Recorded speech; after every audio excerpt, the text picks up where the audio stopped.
Alors dans cette vidéo, on va revenir sur la notion de fonction. C'est quoi une fonction? Bien, une fonction, en fait, c'est un mot qu'on peut croiser dans la langue française.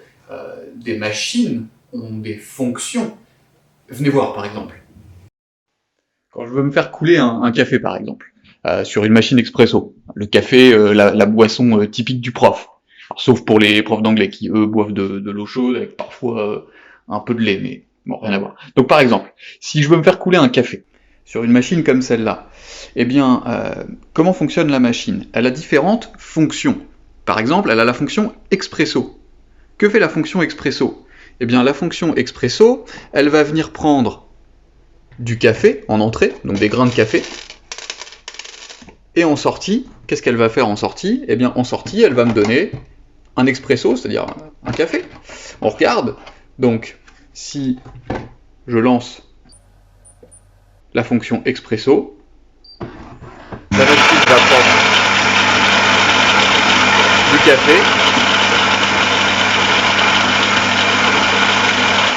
voilà, elle a pris en entrée du café, et en sortie, elle va me donner un expresso.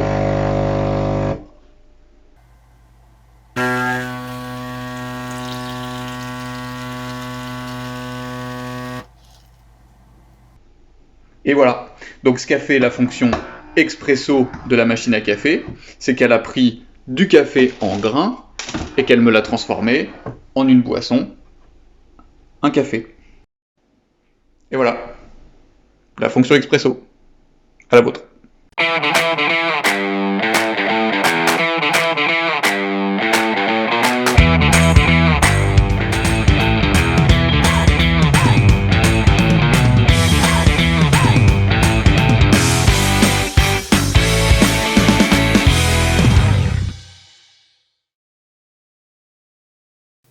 Bon, je vous entends d'ici.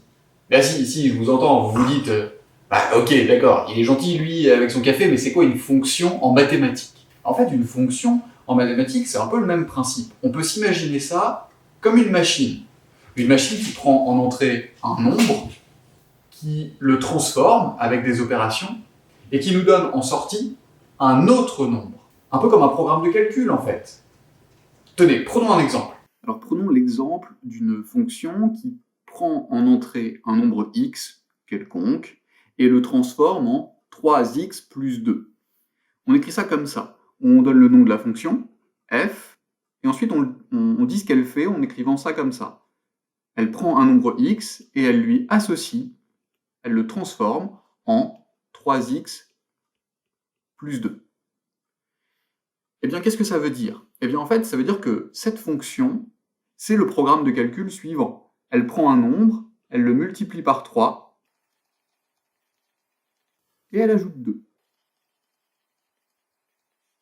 Ça veut dire que si, par exemple, je choisis le nombre 0 comme valeur de x, eh bien, le nombre 0, lorsqu'il va passer dans la machine qu'est la fonction f, il va être multiplié par 3, 3 fois 0, 0, puis on va lui ajouter 2, ça va donc donner 0 plus 2, 2, et ce qui va ressortir, c'est donc le nombre 2. On dit que 2, c'est l'image de 0. Ça veut dire que les nombres qui ressortent ici, ce sont les images des nombres qu'on a choisis. Les nombres qu'on a choisis, ce sont les nombres qu'on avait avant. Les nombres qu'on avait avant, on appelle ça les antécédents. Alors pour écrire que l'image de 0 par la fonction f, c'est 2, les mathématiciens ont inventé une notation. Ils écrivent le nom de la fonction, f, et entre parenthèses, ils écrivent le nombre choisi, donc ici 0. Cette notation se lit f de 0. Elle représente l'image de 0 par la fonction f. Ça veut dire que pour calculer f de 0, eh bien, on multiplie le nombre 0 par 3, puis on ajoute 2. Et donc on obtient 2. On a donc en fait écrit que l'image de 0, f de 0, l'image de 0, est égale à 2. De la même façon, pour écrire que l'image de 4, c'est 14, on peut écrire f de 4, donc on met le nombre 4 à l'intérieur de la fonction f, et on écrit que f de 4 est égal à 14. Dernier exemple, pour écrire mathématiquement que l'image de 7,5 c'est 24,5, on va écrire f de 7,5 est égal à 24,5. Pour un nombre x quelconque, on écrira donc que f de x est égal à 3x plus 2. C'est une autre notation qui peut venir remplacer celle qu'on a vue juste avant.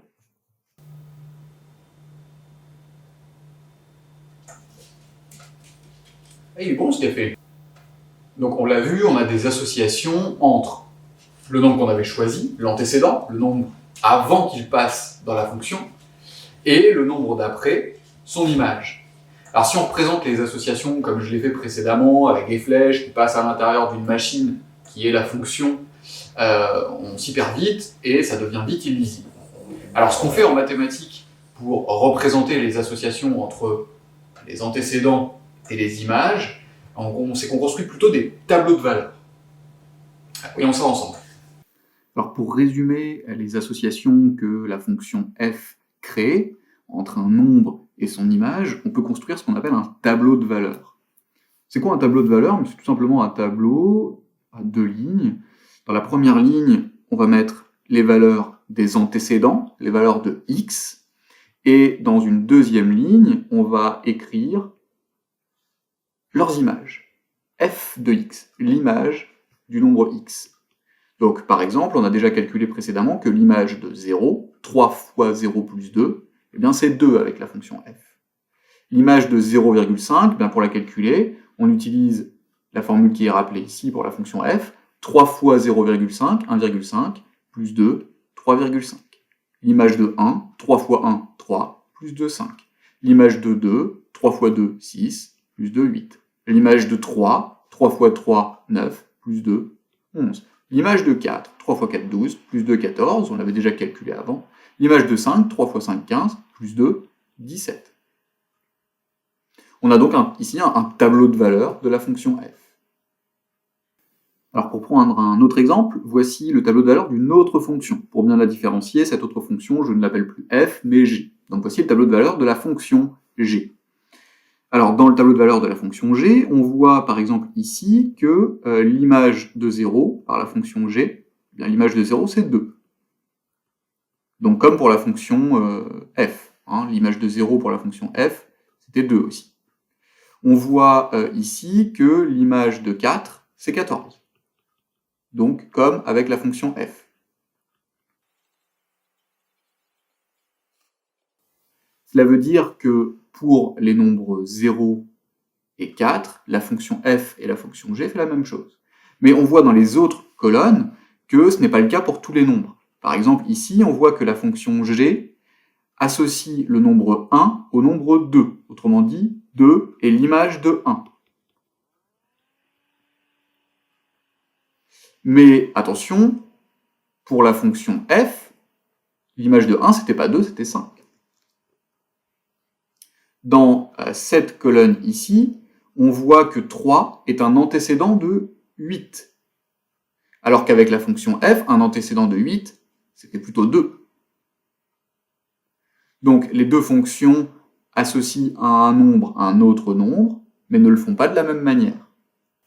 Alors par contre, avec mon tableau de valeurs de la fonction g, par exemple, je ne peux pas connaître l'image de 6. On ne me l'a pas donnée. Et attention, par exemple, ce serait une erreur d'essayer de faire un produit en croix, parce que le tableau de valeurs de la fonction g n'est pas un tableau de proportionnalité. On le voit bien, par exemple, ici, puisque l'image de 2, c'est 4, mais l'image d'un nombre 2 fois plus grand, 4, ce n'est pas 8, c'est 14. Donc le nombre x est 2 fois plus grand, mais son image n'est pas 2 fois plus grande. Donc attention, ce n'est pas un tableau de proportionnalité. En fait, je ne peux connaître l'image de 6 que si l'on me donne la formule de la fonction. Alors en fait, je vous la donne ici, la formule de la fonction g, on dit aussi son expression algébrique. Eh bien, cette fonction, elle prend un nombre x et elle le transforme en x au carré moins x plus 2. Eh bien, maintenant que je connais l'expression algébrique de la fonction, je peux par exemple calculer l'image de 6. g de 6 est égal à 6 au carré moins 6 plus 2. J'ai remplacé x par 6. Et j'obtiens 36 moins 6 plus 2, 32. Et donc, je sais que l'image de 6, c'est 32. Mais je n'aurais pas pu le savoir si on ne m'avait pas donné la formule de la fonction. Oui, ok, ça devient lourd, mais c'est juste qu'il fallait que je le finisse avant qu'il soit froid. Alors on l'a vu, le problème d'un tableau de valeurs, c'est que dans un tableau de valeurs, je ne peux lire les images que de certaines valeurs. Les valeurs qui sont dans le tableau. Pour compenser cela, en mathématiques, une fois qu'on a construit notre tableau de valeurs, on construit généralement la représentation graphique de la fonction. C'est le troisième moyen de donner une fonction, après la donnée de son expression algébrique, c'est-à-dire la donnée de sa formule, et la donnée d'un tableau de valeurs. Le troisième moyen, c'est de construire la représentation graphique. C'est ce qu'on va faire ensemble maintenant. Alors pour représenter graphiquement la fonction f, on se place dans un repère. Un repère, c'est composé de deux axes. Un axe des abscisses, donc l'axe horizontal ici, que je montre avec le pointeur de la souris, et l'axe vertical, voilà celui-là, l'axe des ordonnées. On va indiquer les antécédents, c'est-à-dire les valeurs de x sur l'axe horizontal, donc sur l'axe des abscisses, et on va indiquer les images f de x sur l'axe vertical, c'est-à-dire l'axe des ordonnées. On a calculé précédemment que l'image de 0 par la fonction f, 3 fois 0 plus 2, c'était 2. Donc on va placer le point de coordonnées 0 en abscisse, 2 en ordonnée. Donc le point de coordonnées 0, 2. Ensuite, on va placer le point de coordonnées 0,5, 3,5. Parce que l'image de 0,5, c'est 3,5. L'image de 1, c'est 5. Donc on va placer le point de coordonnées 1, 5. Et ainsi de suite. L'image de 1,5, c'est 6,5. Donc on place le point de coordonnées 1,5, 6,5. L'image de 2, c'est 8. Donc on place le point de coordonnées de 8, etc.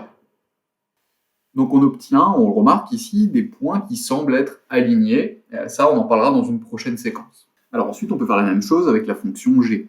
L'image de 0, c'est 2, donc on place le point de coordonnées 0, 2, et on fait la même chose pour le point d'abscisse 0,5, l'image de 0,5, l'image de 1, etc. Et on obtient les points suivants. Alors cette fois-ci, on remarque que les points ne sont pas alignés. Alors ce qu'on vient de faire avec des valeurs de x comprises entre 0 et 5, qui vont de 0,5 en 0,5, et bien en fait on aurait pu le faire avec n'importe quel nombre. Alors je vais vous montrer ce qu'on obtient si on place beaucoup plus de points. Je vais commencer avec x égale à moins 5, et je vais aller jusqu'à x égale 5, et je vais avancer de centième en centième, donc de 0,01 en 0,01. Et donc je vais placer les points qui correspondent à la fonction f, et les points qui correspondent aussi à la fonction g. Donc lorsqu'on place beaucoup plus de points, on a tendance à voir en fait une ligne. En fait, une ligne, c'est une infinité de points. Là, on peut dire que je suis en train de tracer la représentation graphique de la fonction f en bleu, et que je suis en train de tracer la représentation graphique de la fonction g en rouge.